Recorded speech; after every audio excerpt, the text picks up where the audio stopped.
Great Expectations, Chapter 6.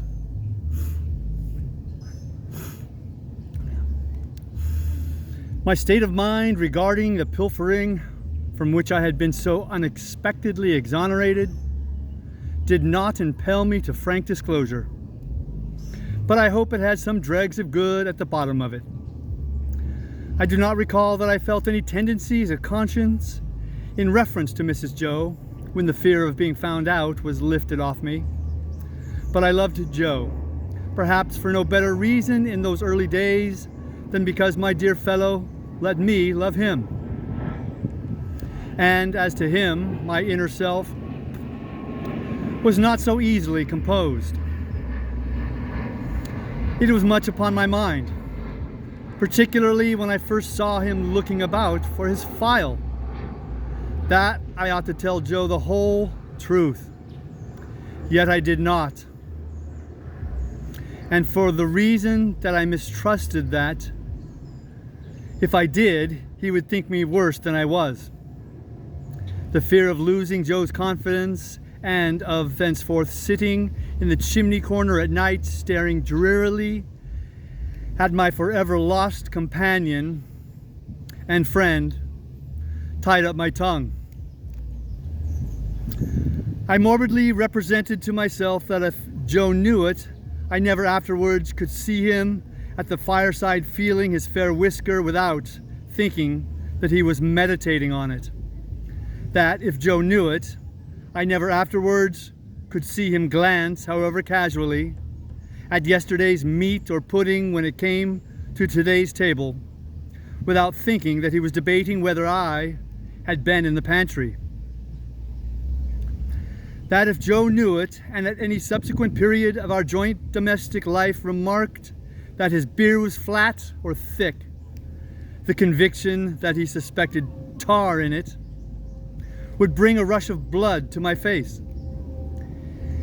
In a word, I was too cowardly to do what I knew to be right, as I had been too cowardly to avoid doing what I knew to be wrong.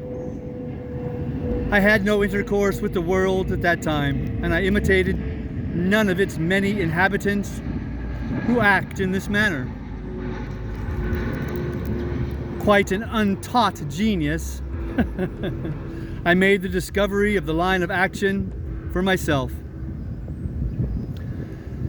As I was sleepy before we were far away from the prison ship, Joe took me on his back again and carried me home.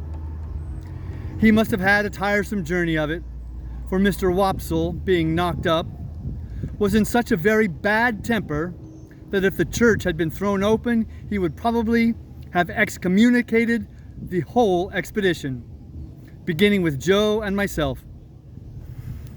In his lay capacity, he persisted in sitting down in the damp to such an insane extent that when his coat was taken off to be dried at the kitchen fire, the circumstantial evidence on his trousers would have hanged him if it had been a capital offense.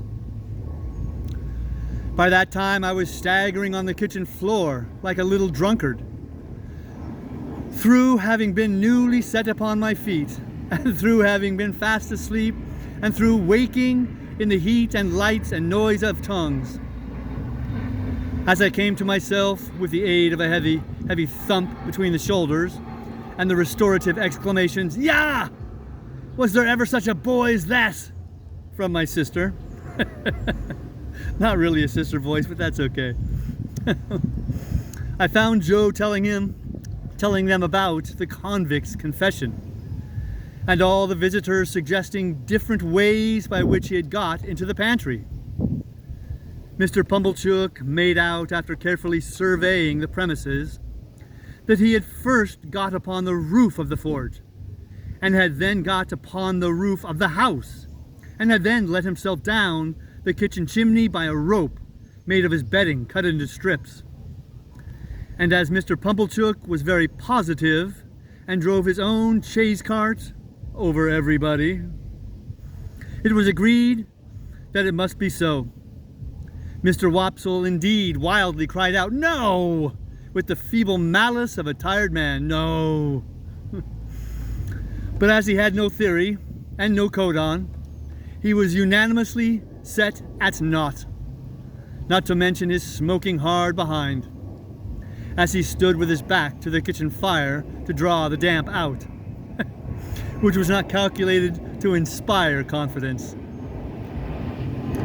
This was all heard that night before my sister clutched me as a slumberous offense to the company's eyesight, and assisted me up to bed with such a strong hand that I seemed to have 50 boots on, and to be dangling them all against the edges of the stairs.